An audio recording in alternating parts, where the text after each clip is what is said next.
Hello, I want to talk today about fighting games, of which I am a huge fan. My favourites are Tekken, Mortal Kombat, Soul Calibur, Injustice and Street Fighter in that order, although it's been a while since I've last played Street Fighter. But anyway, with the announcement that Neegan is going to guest star in Tekken, it got me thinking who would I like to see guest star in the games I love. So without further ado, I present my list of the top 15 characters I would love to see guest star in a fighting game. Number 15, Hit Girl. At 14, Hit Girl may seem a strange choice, but despite her age, she is a very violent character. When you compare her violent nature to the violence of games like Mortal Kombat, you realise how well they would merge. She is also an amazing fighter, and I think she would fit in well with any fighting roster. After all, I very much doubt Hit Girl cares what realm the criminal scum come from. In Tekken, she could just enter the King of the Iron Fist tournament as a challenge. The same with Street Fighter. But I think the best fit for her would be a Soul Calibur game. After she somehow travels back in time, she is tempted by the darkness of Soul Edge. It whispers to her, tells her it can resurrect Big Daddy, her father, and with its power she could eradicate crime altogether. I think it would make for a good story to have her torn between the hero she is and being tempted by the darkness. I know Kick-Ass is the main character, but let's face it, Hit Girl is a far superior character. Okay, you can't. Let's see what you can do now. At number 14, we have Natsu Dragneel. Natsu from Fairy Tail is probably the strangest choice on this list, but I think Natsu, with his powers, would fit in well with the powers displayed in Mortal Kombat, Soul Calibur and Tekken. The hardest to fit him into would be Tekken and Street Fighter, but there are extremely powerful characters in that. I mean, imagine a full-powered Natsu fighting in Dark Ryu, or even Devil Jin. I think it would work. He's a good fighter, and his magic would definitely give him an edge. I mean, who's to say Earthland isn't simply another part of Outworld? And when Natsu discovers that the Outlanders have declared war on Earth, he decides it's up to him to save us. As for Soul Calibur, it would probably be a simple story of him hearing about Soul Edge and vowing to stop it before it kills innocents.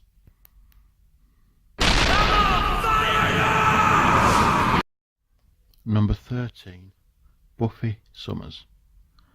Buffy the Vampire Slayer is all about a girl fighting monsters that come from hellish dimensions. Who's to say that the Hellmouth isn't just a portal to one of the Outworld dimensions?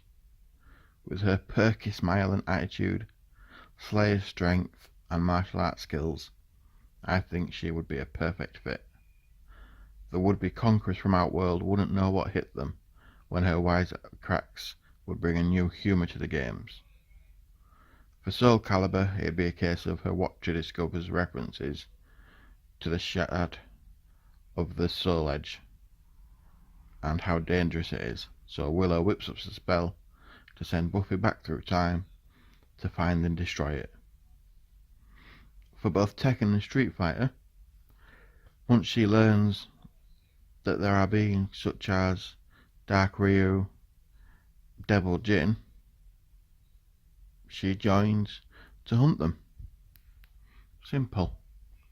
And as I say, her fighting style and skills would definitely make her a good competitor.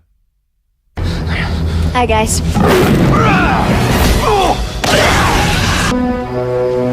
Miss me? Number 12, Deadpool.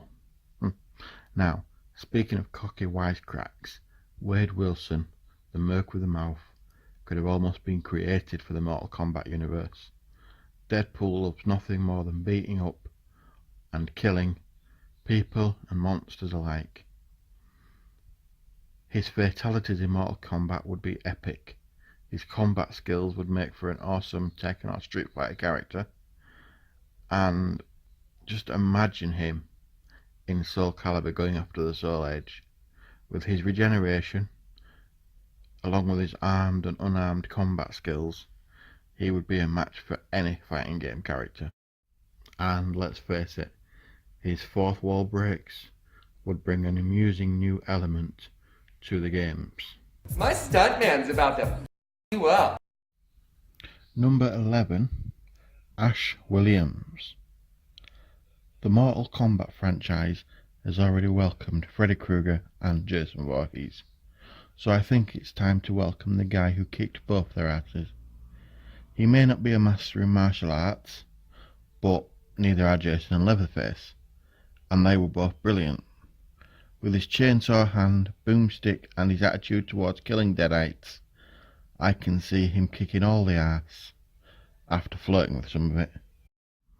Let's face it, if Outworld discovers the Necronomicon Ex Mortis, they will want to steal it as a weapon to use against Earthrealm, and who else would you send to stop them? The Necronomicon could play a part in all of Ash's stories. It sends him back to get the Soul Edge, the ultimate demonic weapon, and for Tekken, Hayachi steals the book, or Street Fighter, and Bison steals it.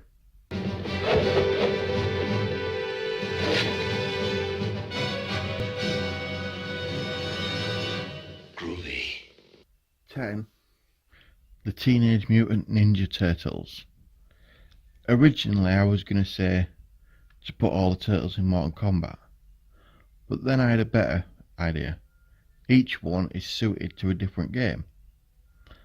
For Mortal Kombat, Raphael, as he is best suited to a dark crossover story. In my idea, the Outworld leader tries to recruit the turtles, but they refuse, and they are killed off, including April and Splinter. Raph was out being the Night Watcher, so he was the only survivor. Out for revenge, Raph goes to hunt down the scum that took his family and make them hurt worse than anyone has ever been hurt before. Using his skills and strength, he finds them.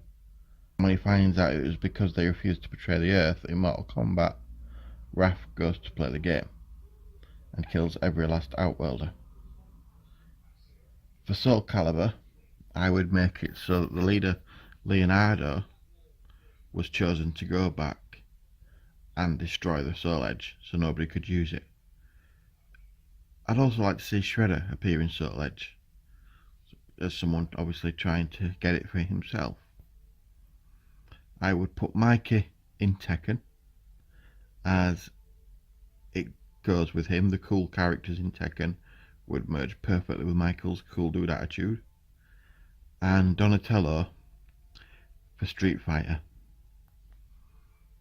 You'll be rage quitting in a heartbeat. Unlike coding, this'll be easy. My training will see me through. I run a delivery service for pain. Number 9. The T-800. Yet another one that may seem like a strange choice, but the T-800 is another great choice in my opinion. Skynet knows the Soul Edge was real. If it could get it and study it, it could make a machine like no other, a Terminator fused with dark magic of the sword. So it sends a T-800 back to find it. As he is a machine, Skynet can simply program him with the martial art expertise he needs. The idea is simple. For Mortal Kombat, Skynet realizes there is a world out there called Outworld that could be a threat, so again it sends a T-800 back to destroy it.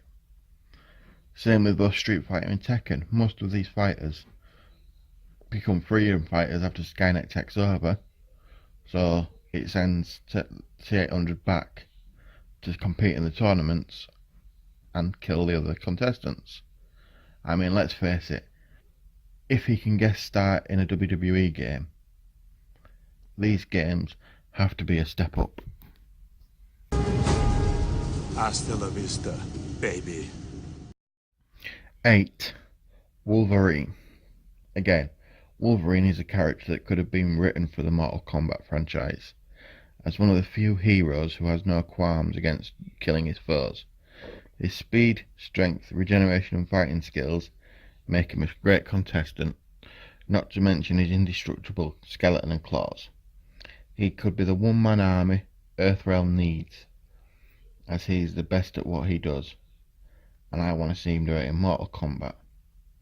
Again, they would have to use time travel for Soul Calibur, but that's true with most guest stars. It's either time travel or dimensional travel, innit? I know, like Deadpool, technically he fought in Street Fighter in Marvel vs. Capcom, but it would still be cool to see him in the Street Fighter universe or the Tekken universe. And feel free to put X-23 in there as well.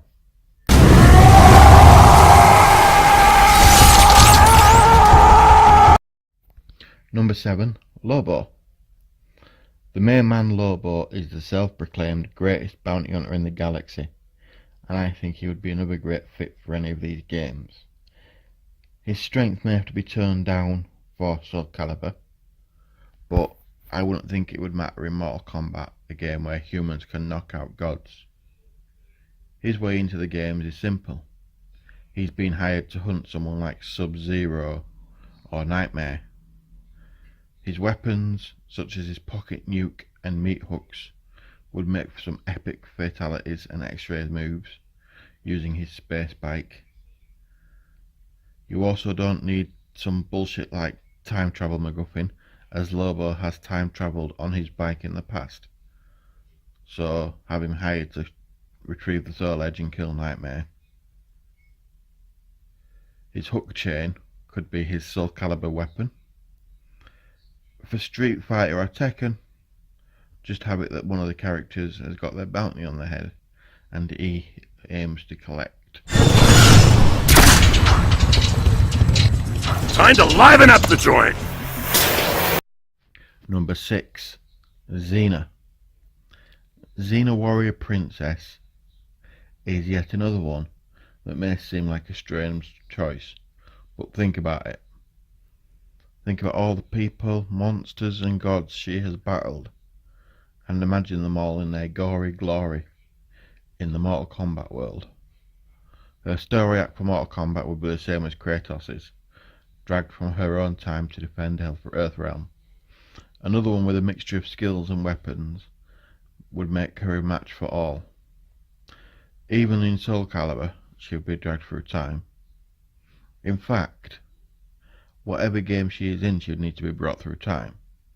The only way around it would be a Soul Calibur prequel set in Xena's time. After all, the Soul Edge was formed in ancient times. But I think Xena, the queen of girl power, would be a cool character to have in any of these games. I know a lot of people would think that's a weird one, but I personally think it would rock.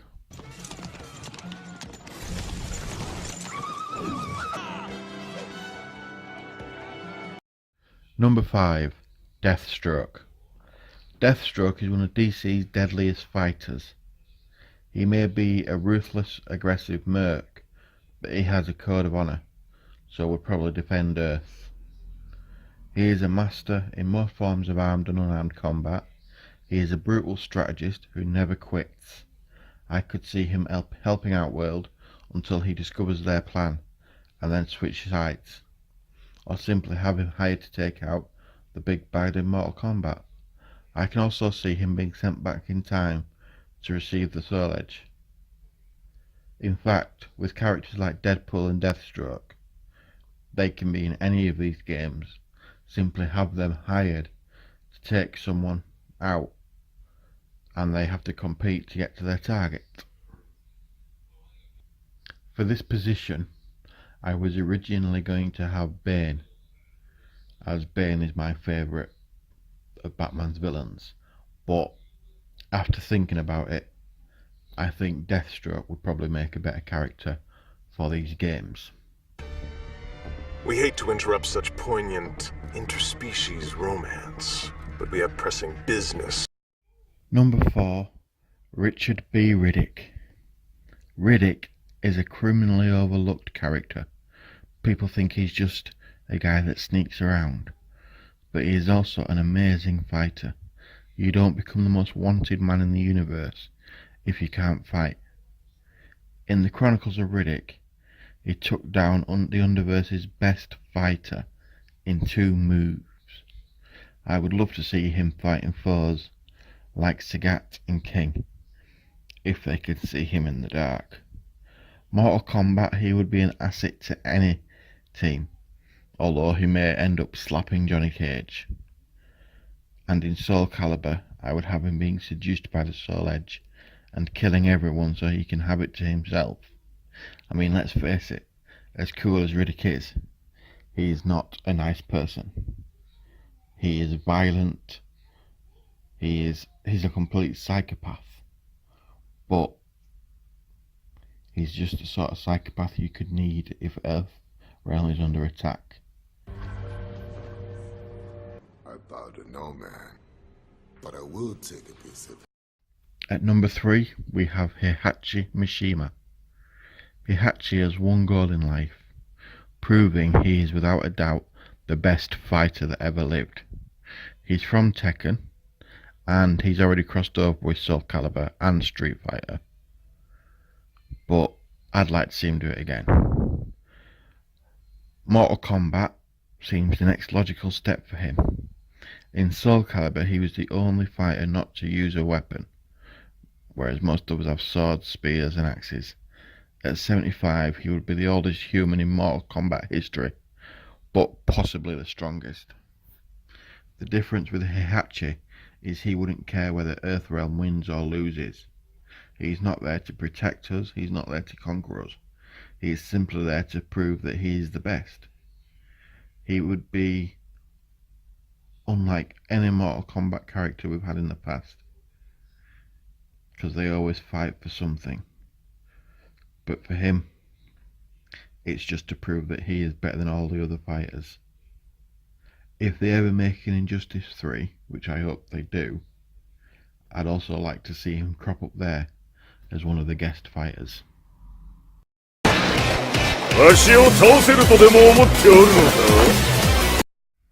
Number 2, Darth Vader, the master of the dark side. Darth Vader is another Soul Calibur guest star. What would be more exciting than the Force against magic? The Darth Sith Lord versus Raiden. He would show up to claim whatever magic talisman the villain of Mortal Kombat has. He would be a powerful foe for both sides. His force powers and lightsaber would make for some awesome fatalities and X-ray moves, and he could definitely hold his own against all comers. I can just see someone like Goro threatening to break him in half, and Vader simply replying, "You underestimate the power of the dark side." I'm not sure how you could work him into Tekken or Street Fighter, but I think with some careful plotting, you could find a way to fit him in either. You underestimate the power of the dark side. Number 1, Albert Wesker. Can you imagine a self-proclaimed godlike Albert Wesker finding out about Outworld or the Soul Edge? He would want it, and he wouldn't let anything get in its way. He would go to Outworld to find out about their magics and their beings, and had become nothing but test subjects.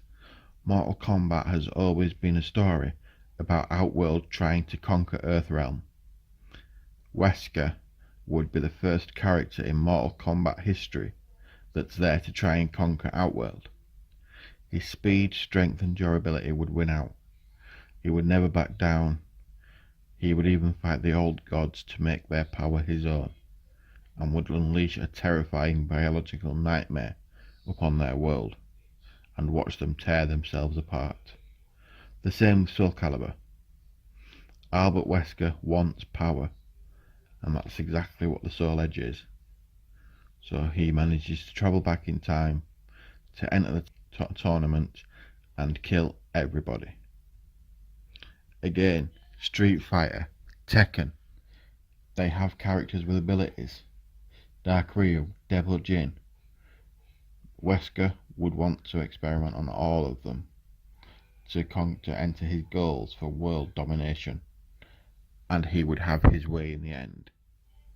Only one truly capable of being a god deserves that right. So, that's it. That's my top 15 characters. Now, there will be a part 2 of this video of another 15 characters coming very soon, because I couldn't narrow it down to 15, I had 30, because I'm a greedy bastard. But anyway, thank you for watching. I hope you enjoyed yourself, and I hope to see you on the next video. Goodbye for now.